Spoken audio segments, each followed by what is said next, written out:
Shubor nakaslem jong unongsan hima. Nomor ng building ro. Iyan pagkasar ng pagmuli ng kamdan. Hello, Pon. Kung di baga snap, posta ko lang no kali ka. Diretso.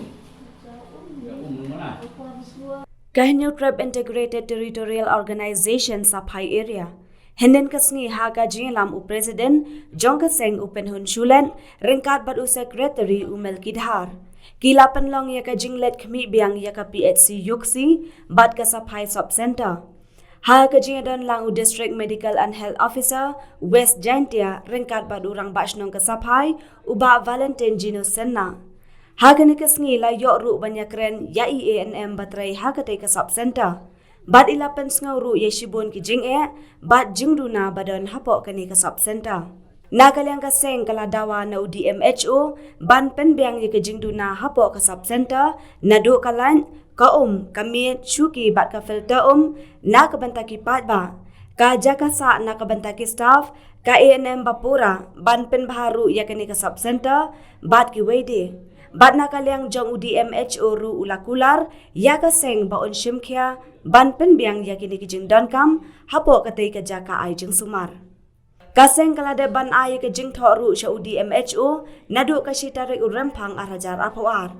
Henry hadu menta ompat don kawai ru ba orlong. Bat kaseng kalade ban but den biang ya kijing dankam haga khat arteri unaitung arajar apawar.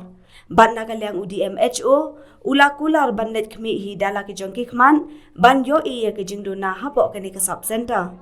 Kat ba hapo ka Yuksi PHC pan kum ban supen ken mau baladan ba orlong kum ka ambulance bat ki we. Ki ba sa tengru ki dangdon sakatu kat ni.